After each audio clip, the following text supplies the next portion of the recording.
Sachez que même si vous avez une vidéo, vous devez être condamné. Pourquoi? Parce que c'est une complicité de crime. L'article 347, alinéa A, du Code pénal de 1965 et de celui de 1957, l'article 347 bis du Code pénal de 1972 condamne non seulement celui qui commet des actes de pédophilie ou d'homosexualité au Cameroun, mais aussi celui qui en est le détenteur ou qui le couvre. Et ça dépend de l'élasticité ou des circonstances aggravantes ou des circonstances atténuantes. Circonstances aggravantes, ce qui est le cas que vous avez eu à déclarer à la télé, cela veut dire que moins de 16 ans, vous encourez entre 10 et 15 ans de prison, plus une amende de 200 000 francs. Préparez-vous donc à aller en prison avec M. Maurice Kamto lorsque vous allez présenter cette cassette ou cette vidéo. Mais si vous ne l'avez pas, ce sera encore plus grave. Ce sera encore plus grave. Donc, apprêtez-vous. Un enseignant de lyrique. Mais finalement, je ne comprends pas mon pays. Vous n'avez que le culte de la diplômée, des titres ronflants. Mais en fait, bandits d'ignorants, ignorantissimes. Comment un professeur de l'Institut des Relations Internationales comme vous peut se permettre de telles déclarations, peut se permettre de tels comportements, de tels mensonges, et venir pleurer à la radio pour des piécettes jaunes? Oui, vous avez créé ce qu'on appelle le GF1. Vraiment, vous avez faim. Vous avez faim. Pourtant, quand on voit votre carrure, joufflu, maflu, ventru, fessu, on croit que vous êtes au-dessus de la gourmandise. Mais non, vous êtes au niveau de pain sardine. Bon appétit. Mais cependant, je devrais quand même dire que dans l'histoire, vous tous qui avez soutenu le régime par le mensonge, maintenant vous dites que c'est les autres qui volent. Mais non, vous faites partie du régime. C'est tout un régime qui est aux abois. C'est tout un régime qui est sali. C'est votre parti politique qui a volé. Ce sont vos camarades. Il y a la solidarité. Ah mais c'est ça. Vous avez défendu ce régime contre vent, marée et de choses. Et ras de marée. Aujourd'hui, vous voulez vous enfuir et lancer une révolution caméléonesque. Ah non, vous êtes de quelle couleur? Ou vous êtes de l'opposition, ou vous êtes du régime. Vous voulez vos cadeaux de Noël. Allez demander calmement à Paul Biya, au lieu de venir aboyer à la télé, salir les personnalités, mendier, avec qui de surcroît? Avec Roméo Dika. Quand vos enfants vous regardent, vous dites que vous essuyez les larmes en studio parce que vous pleurez, que vous n'avez pas été récompensé, vous n'avez pas eu le pain sardine. Quand tu rentres, ton enfant te dit quoi? Papa, vous aussi vous êtes sardinard? Oui, professeur Sardinard. Mon fils, je suis Sardinard. République de Sardinard. Personne au-dessus de la gourmandise. Ayez pitié de vos enfants. Tout comme ça me fait pitié. Ces enfants qui sont dans le nord-ouest, dans le sud-ouest, qui eux n'auront pas leur papa sur les écrans de télé, les plateaux de télé, qui eux vont passer la nuit à la belle étoile, la nuit de Noël, qui eux n'auront aucun cadeau, qui, eux, sont sous les arbres à cause d'une guerre que vous, professeur Messanga, et tous les autres faucons du régime avaient encouragé Paul Biya à faire. Voilà notre pays qui est détruit. Voilà ces petits-enfants qui sont dans les bosquets. Les mamans qui accouchent sous des arbres. Qu'allez-vous dire? Vous n'avez pas pitié. Vous avez dit que ce sont des Amazoniens. Il fallait les tuer. Parce qu'ils ont juste revendiqué leur droit. Vous avez dit que ce n'est pas normal. Le Cameroun est un et indivisible. Donc si une femme vous refuse, vous la tuez. Si les anglophones ne veulent pas des francophones, il faut les tuer. Et nous y voilà. Depuis 2016, les anglophones passent Noël à enterrer des cadavres. Les anglophones passent Noël sans manger. Et voilà encore le rapport de la cellule humanitaire, du bureau humanitaire, de la cellule de coordination humanitaire des Nations Unies qui vient de tomber.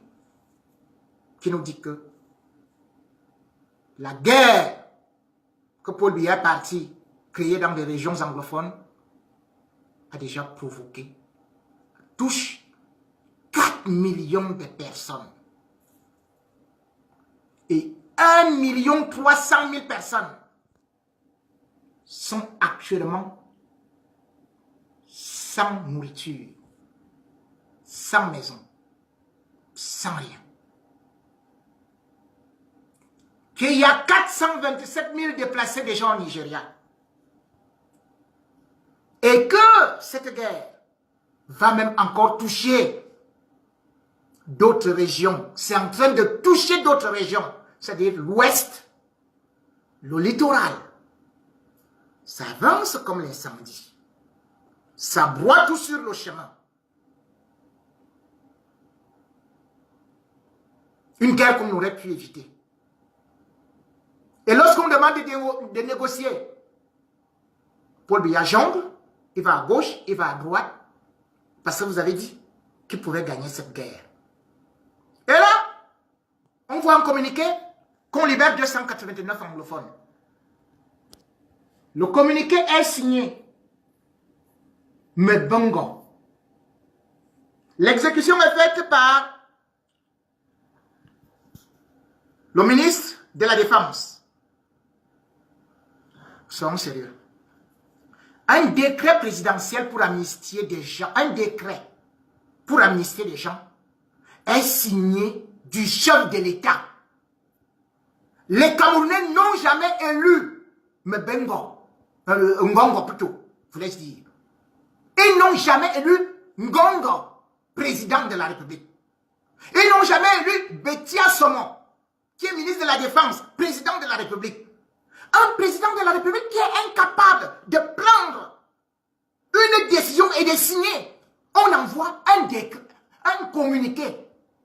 Ce qui signifie que tout cela montre qu'il n'a pas de volonté. Puisque cet acte, ce communiqué du ministre de la Défense et du secrétaire général de la présidence sont nuls et de nul effet.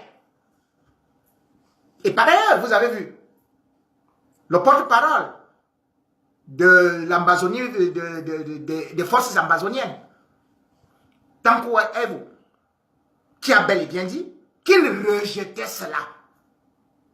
Comment vous pouvez créer un comité de désarmement sans pour autant discuter? Ça ne peut pas marcher. Je l'ai déjà dit, je le répète. Pourquoi Biya ne regarde pas ce qui s'est passé ailleurs? Pourquoi vous, les professeurs, qui connaissez l'histoire et la géopolitique, vous êtes incapables d'expliquer au gouvernement que aucun gouvernement au monde n'a réussi à vaincre une guérilla? Aucune, même les Américains. Mais regardez les Américains. Les Américains ont fait quoi en Afghanistan? 50 finalement obligé de négocier avec les talibans. Regardez par exemple les FARC en Colombie. Mais les FARC, les forces armées révolutionnaires, sont entrées dans une résistance contre le gouvernement, contre le régime central. Ils ont dit, nous ne voulons plus de vous. La guérilla a éclaté. Mais ça a duré combien de temps? De 1952 jusqu'en 2012, où le gouvernement colombien décide d'appeler ce qu'ils appelaient d'abord, ce qu'ils surnommaient comme Paul Biya, des terroristes, pour leur dire, en octobre 2012, venons négocier. Et c'est de là qu'ils ont signé les premiers accords de paix. Et ces premiers accords de paix faisaient que les FARC, donc les forces armées révolutionnaires, puissent accepter de libérer d'abord les otages qu'ils avaient déjà. Parce que c'est ce que vous ne savez pas.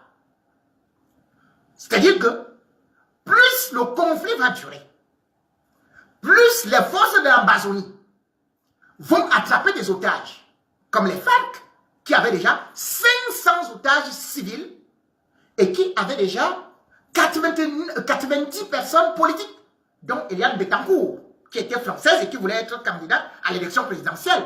Et dont Sarkozy était d'ailleurs obligé d'aller négocier pour la libérer. Vous croyez que l'armée camerounaise est plus forte que l'armée colombienne? Plus forte que l'armée américaine? Vous vous trompez.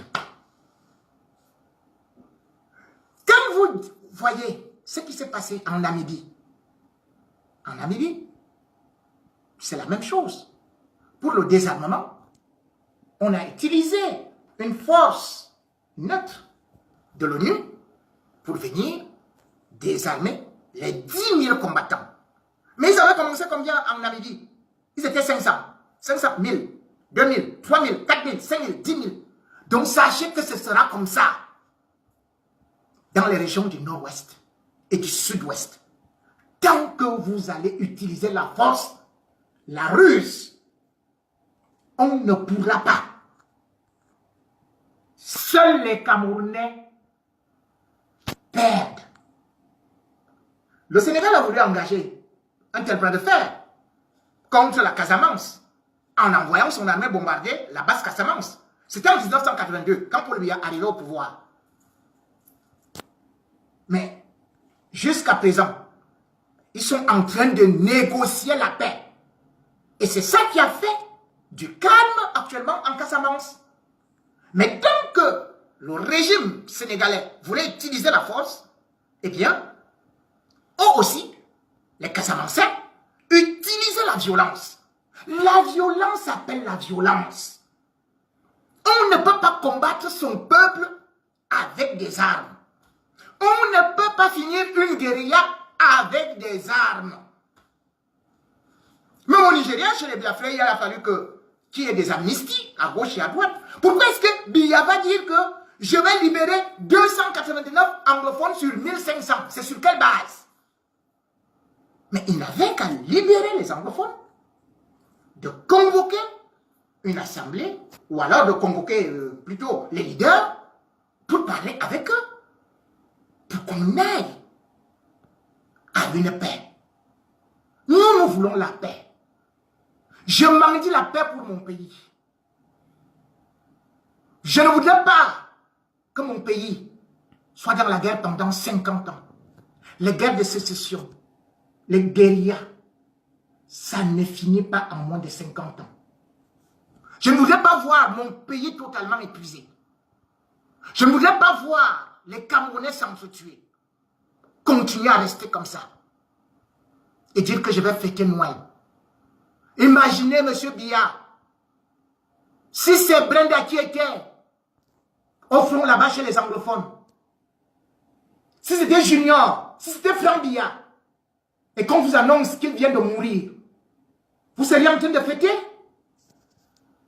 Est-ce que vous savez, M. Biya, que dimanche, on a bombardé les anglophones, pas les anglophones, les forces de l'Amazonie, ont aussi attaqué un commissariat. 14 policiers gravement blessés. Et le commissaire Lui-même, il a été tué. Pendant ce temps, les forces armées tuent aussi les Amazoniens. Tout ça, c'est des Camerounais. Monsieur Biya, je vous interpelle.